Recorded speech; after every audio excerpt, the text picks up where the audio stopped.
Kumusta po kayong lahat? I hope everybody's fine.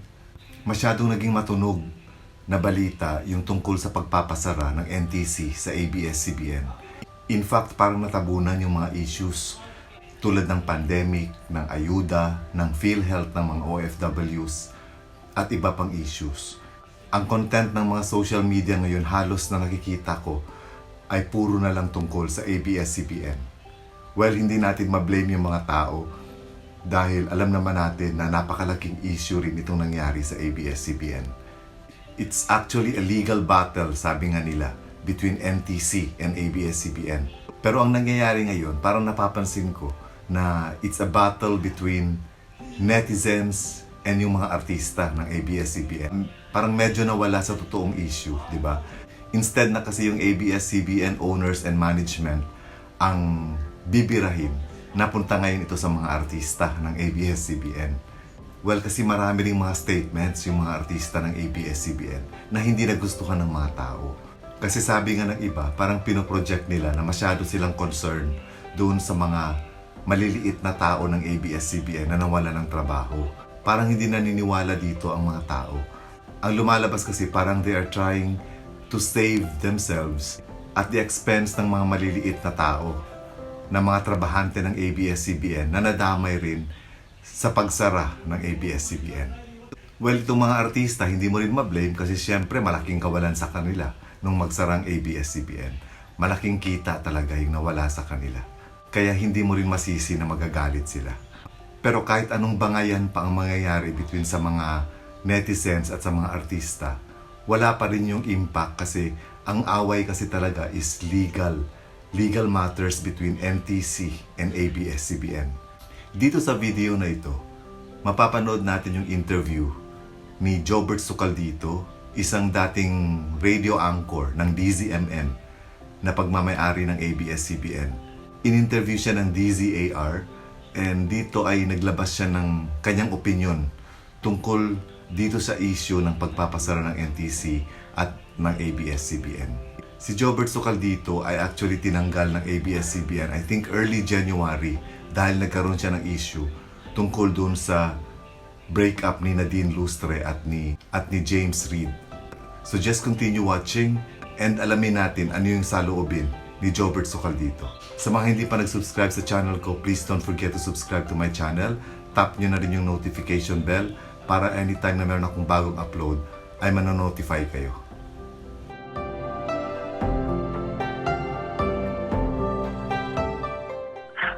Ganito lang yan. I've worked with ABS for almost 20 years, okay? 17 years sa DZMM as anchor of our program with our past. Alam nyo naman yun.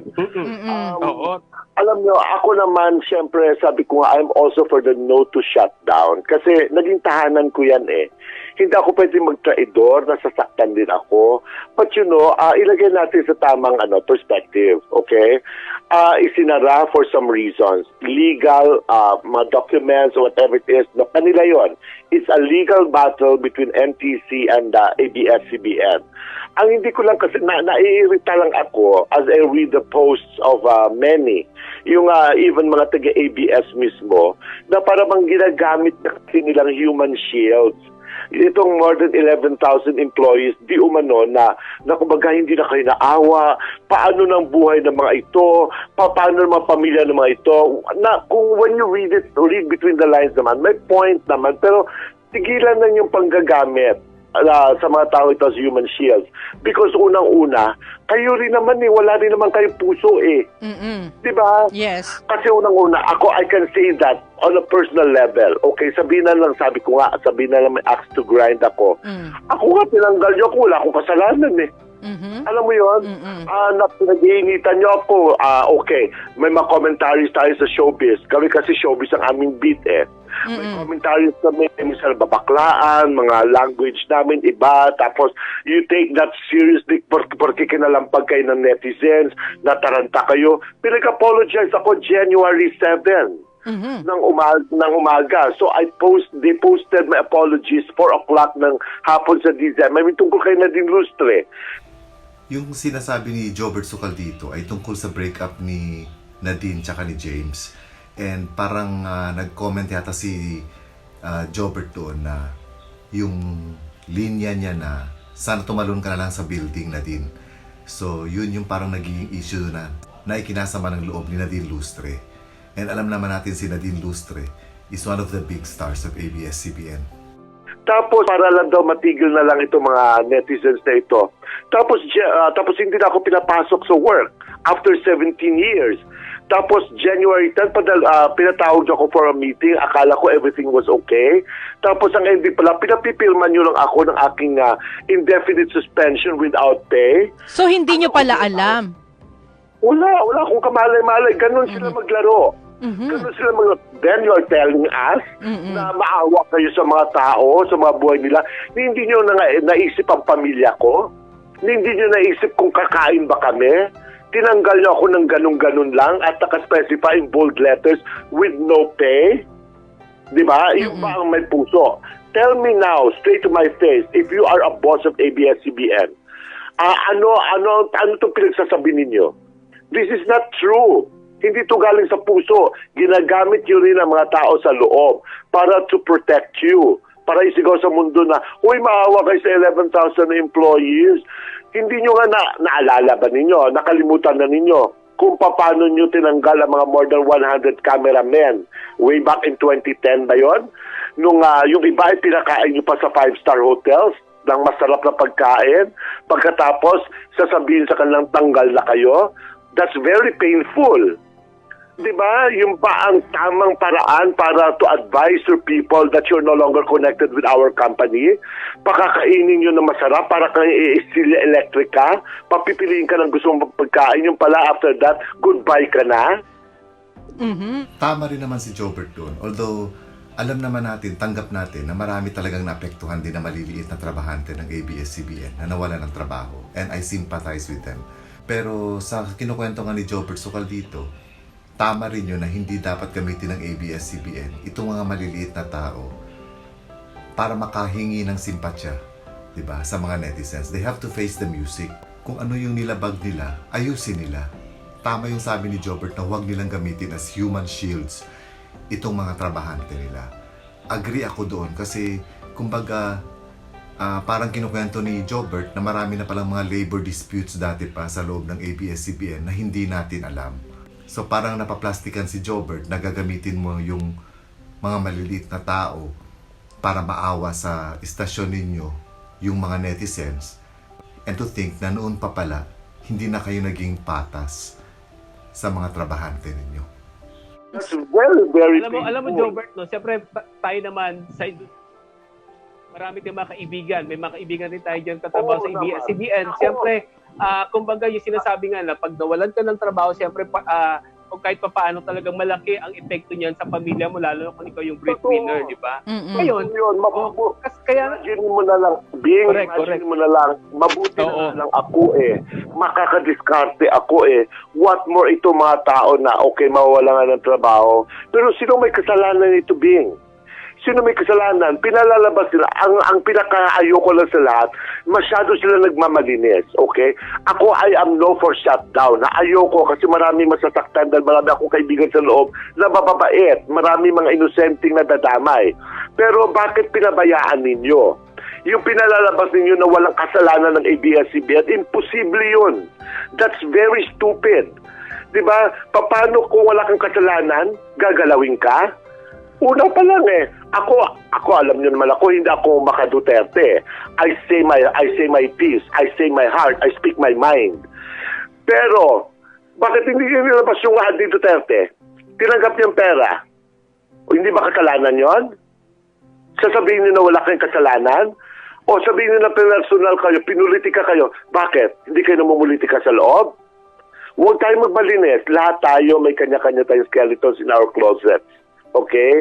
Kumbaga, trabahuin nyo na lang, ayusin nyo, gawin nyo ang dapat gawin para maibalik kayo sa ere.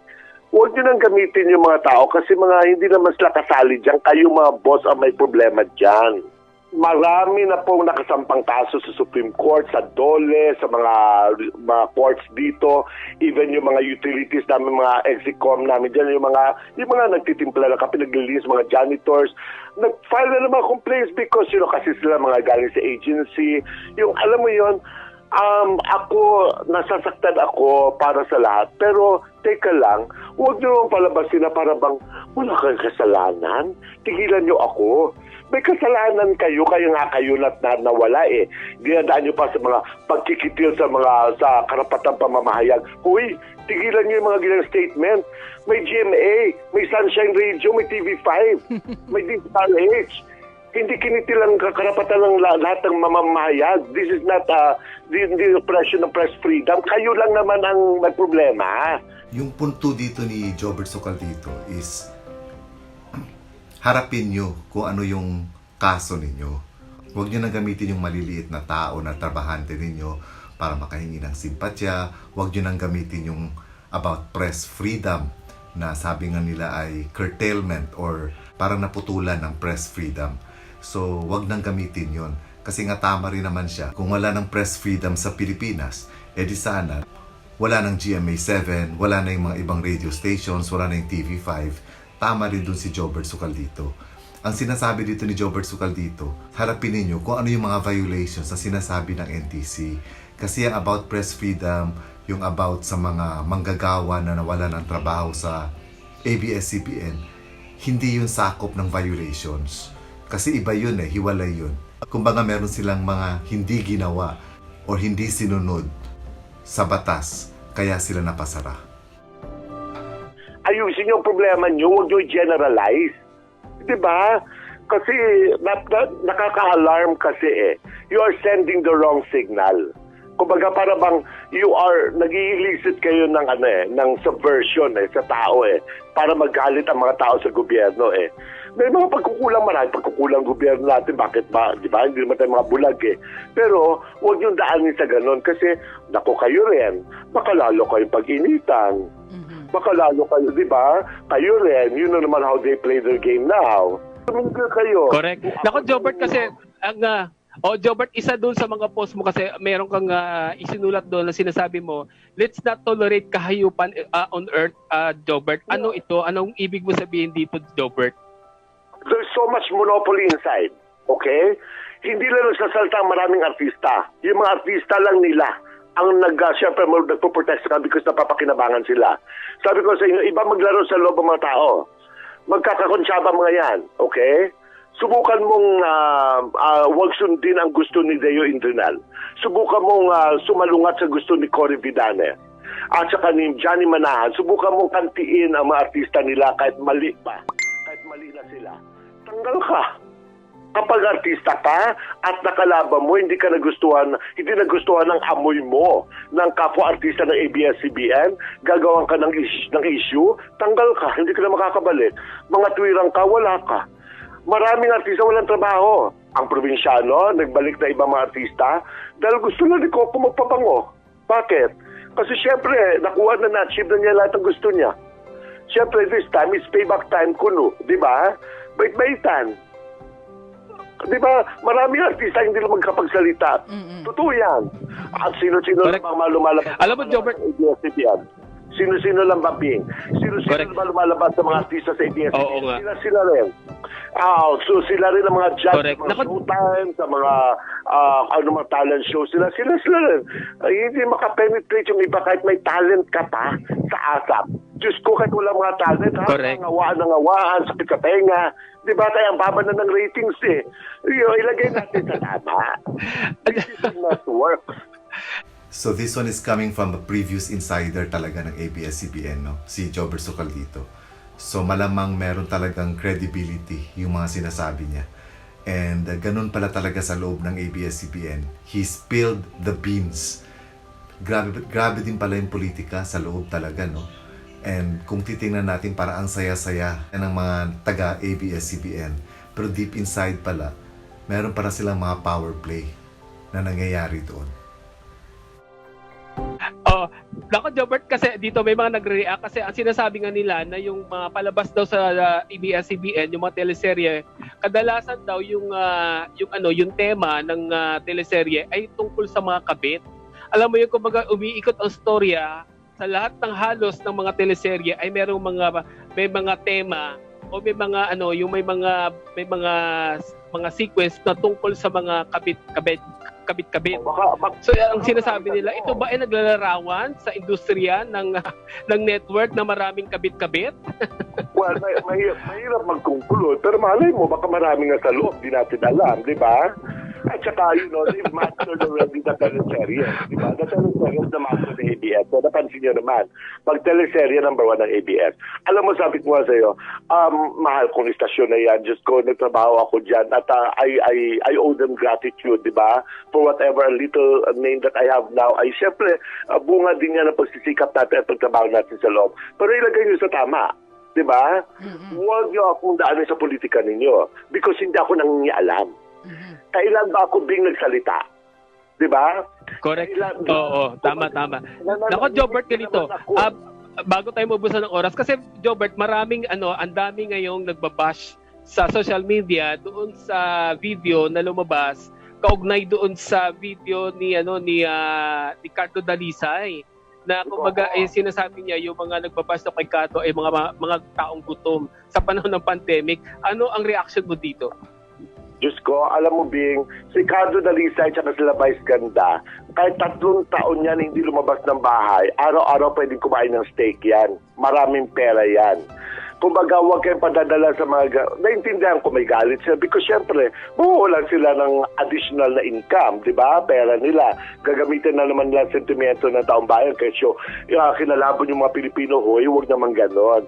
Ikaw lang. Kasi unang-una nanginayang ka kasi syempre malaki pang kikitain mo dyan sa loob, di ba? Kapag hindi na isara.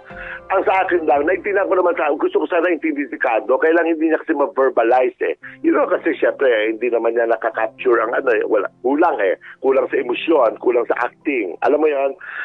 Sabi ko nga sa'yo, tigilan na yung paggagamit sa mga tao. Kumbaga, tigilan na yan.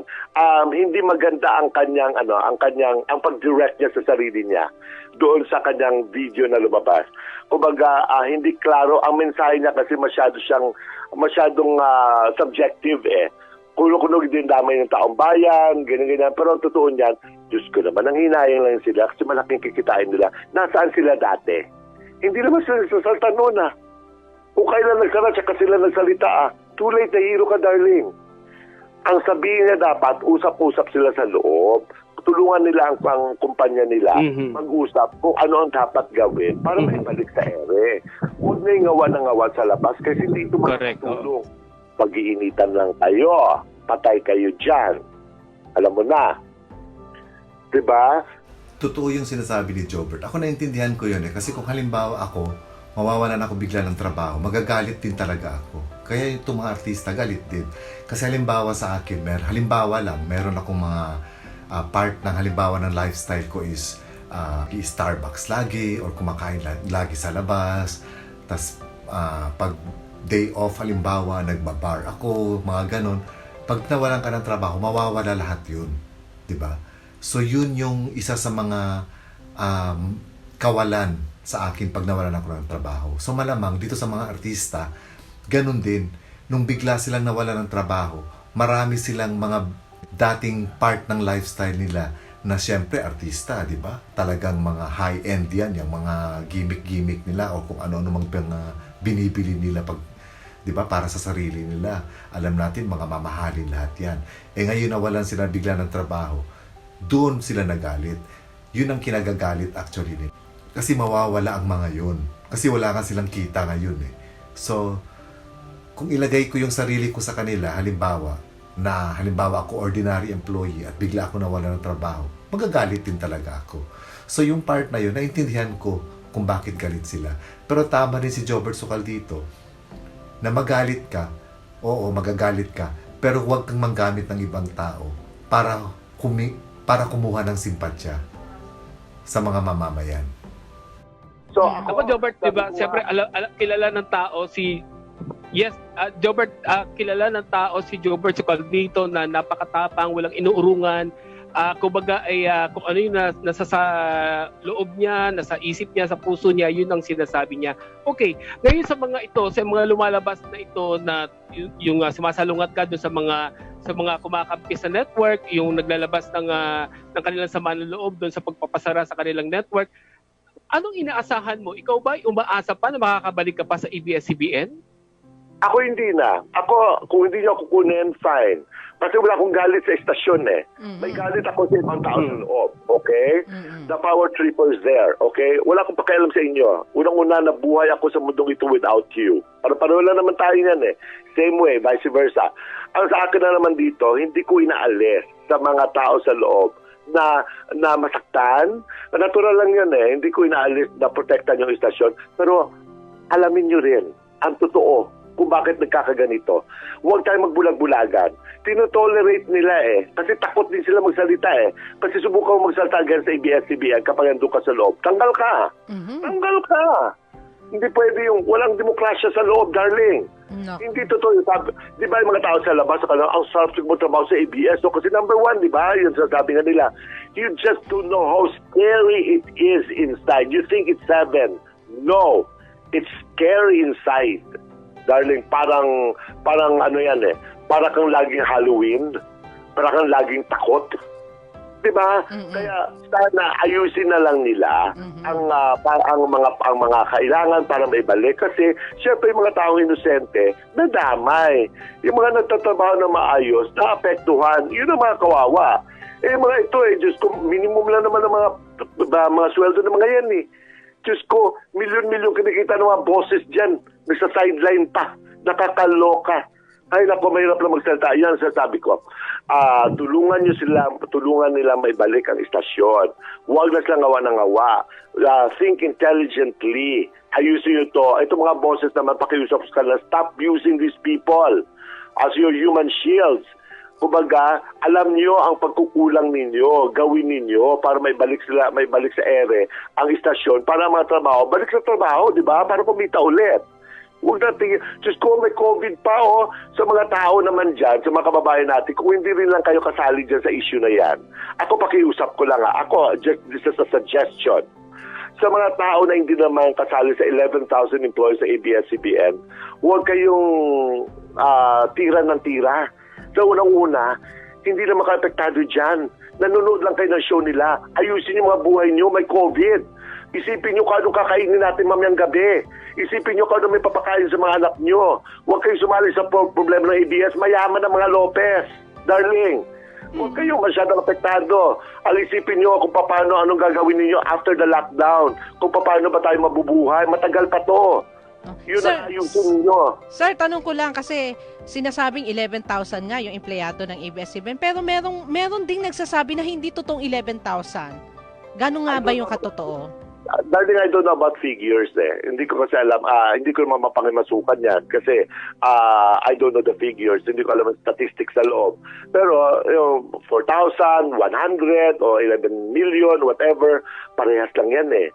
May naapektuhan pa rin. Kaya kung hindi nagpabaya ang management, kung hindi nagpabaya ang mga bosses dyan, wala sana problema. Kung nailabas sila yung Adito 30 before, kung hindi nila akalain kasi mananalo eh. Na-underestimate nila eh. Diba? Kaya may problema talaga sila. Kahit sino naman Pangulo eh. Noong panahon naman ni Pinoy, di ba, namayagpag si Chris Aquino lang eh. Di ba? Sila naman kung nakaupo. It's weather lang. Oo. Correct. Ikaw ba, Jobert, nakatanggap ka ba ng ayuda mula sa dati mong network? Of course not. Wala yan. Diyos ko, tinanggal ka na nga nila na walang paalam. Ayuda pa. My gosh. Even sa mga DSWD, sa barangay namin, ang barangay namin, tinawagan nila ako. Sabi ko, alam mo, unahin mo na lang muna yung mga kababayan natin. Kaya ko ba naman eh. Alam mo, yun na may tutulong natin, di ba? Kumbaga, huwag na tayo makisabi. Ibigyan natin sa mas nangangailangan. Pero in fairness, sana lang ayusin lang yung distribution kasi tulad yan yung stop na ito na pag-distribute sa public ay nakaka-alarm kasi lalo dumadami ang mga naging positive. Sana ibahay-bahay na lang. At sana huwag nang piliin kasi bawat pamilya kumakain yan. Bawat tao may buhay. Hindi porke hindi ka, halimbawa kahit hindi ka pabutante sa oras na yon, sa lugar na yon, nung panahon doon ka naabutan, isama ka nila. Kasi tao ka eh. Diba?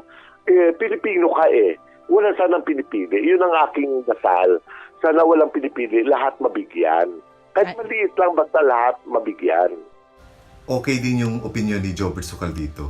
Wala kang makitang bitterness sa kanya kahit tinanggal siya ng ABS-CBN. And may puwang pa rin sa puso niya ang ABS-CBN.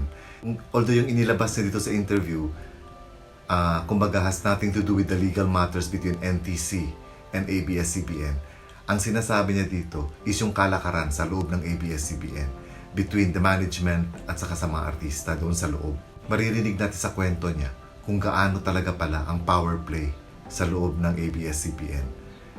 And itong mga bosses na minention niya, like nila Cory Vidanes, nila Johnny Manahan, ganun pala ka-powerful din itong mga boss na ito, no? Kahit hindi sila, siguro part owners din sila, stockholders, pero hindi sila talaga yung owner kasi alam natin, the Lopezes kasi ang owners talaga, diba, ng ABS-CBN. Pero ganun kalakas ang influence nila Cory Vidanes pala sa loob ng ABS-CBN.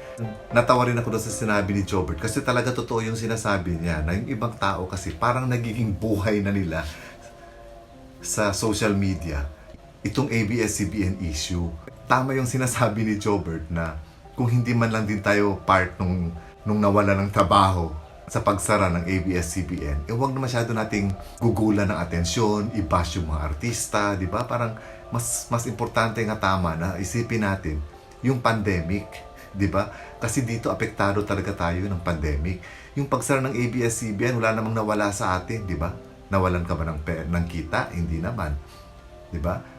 Tama yung sabi niya na nanonood lang naman tayo ng shows nila, tayo ang bumubuhay sa estasyon nila. So, kumbaga, makisawsaw tayo ng todo-todo, halos masyado na tayong involved sa issue na yan, na ni isang kusing wala naman din kinikita sa kanila, di ba? So, mas maganda nga yung mas problemahin natin itong pandemic, kung ano ang mangyayari sa atin, ano ang plano natin after mawala itong pandemic. Kasi ito directly, apektado tayo. So itong mga nilalabas na sama ng loob ng mga artista, ay natural yun dahil nga galit sila, dahil nga nawalan sila ng kabuhayan. Kahit sinong tao, pag nawalan ng kabuhayan, magagalit din lalo sa kanila, ang laki-laki ng nawala sa kanila eh. Pero tama yun na mag-stick sila sa issue. Alamin nila yung totoong issue kung bakit napasara yung kumpanya nila. At wag silang manggamit ng kung ano-anong mga human shields. Kesyo kawawa yung mga tao, naman nawala ng mga trabaho, yung maliliit na trabahante. Ako talaga doon, naawa talaga ako doon. Yung sa mga technical team, sa mga drivers, sa mga janitors ng kumpanya na nawala ng trabaho. Sabi ko nga, sa radyo man sa television, itong mga maliliit na tao, nakakaawa rin talaga. Pero wala tayong magagawa. Kung meron talagang violations yung kumpanya nila, ayusin na lang talaga nila. Tama yung sabi ni Jobert na instead na sana, mag-meeting sila, kumbaga parang mag-brainstorming o ano ba ang pwede nilang gawin para matulungan yung kumpanya nila na makabalik sa ere. Kasi hindi naman permanent na pinasara sila eh, di ba? They just have to comply and ayusin yung mga violations na sinasabi ng NTC sa kanila and makakabalik sila sa ere. And everybody happy, lahat makakabalik sa trabaho. Yun lang sa mga binitawang salita ni Jobert Sukal dito, nalaman tuloy ng mga tao kung ano talaga ang nangyayari sa loob ng ABS-CBN between the management at sa kanilang mga artista at mga empleyado. Dito ko lang din nalaman sa kanya na marami pala talagang mga kaso na naisampa na, especially regarding sa labor, mga labor disputes. So ito palang dapat inaayos na rin ito ng ABS-CBN. Pero so far sa lahat ng mga personalities na na-interview kasi, itong kay Jobert Sukal dito ang medyo may sense sa akin eh. Kaya ginawan ko ng video eh. Kasi hindi siya one-sided na, and to think, di ba, parang nagawan siya ng kasalanan ng ABS-CBN, yung bigla siyang tinanggal. But siguro talagang sadyang mabuting tao siya, and ang mga sinabi niya dito ay hindi paninira actually sa ABS-CBN. Sinabi niya lang yung katotohanan, and he was fair sa judgment niya. So sana tayo ganun din. Medyo wag na tayo masyadong magpa-apekto sa issue na ito dahil nga wala naman tayong kinikita dito, di ba? Mas directly affected tayo ng pandemic, so doon na lang tayo mag-focus siguro. So I hope kahit papano may nalaman tayo sa mga sinabi ni Jobert Sukal dito para kahit papano maintindihan talaga natin ano yung mga issues ng ABS-CBN sa loob ng ABS-CBN. Thank you for watching and keep safe everyone.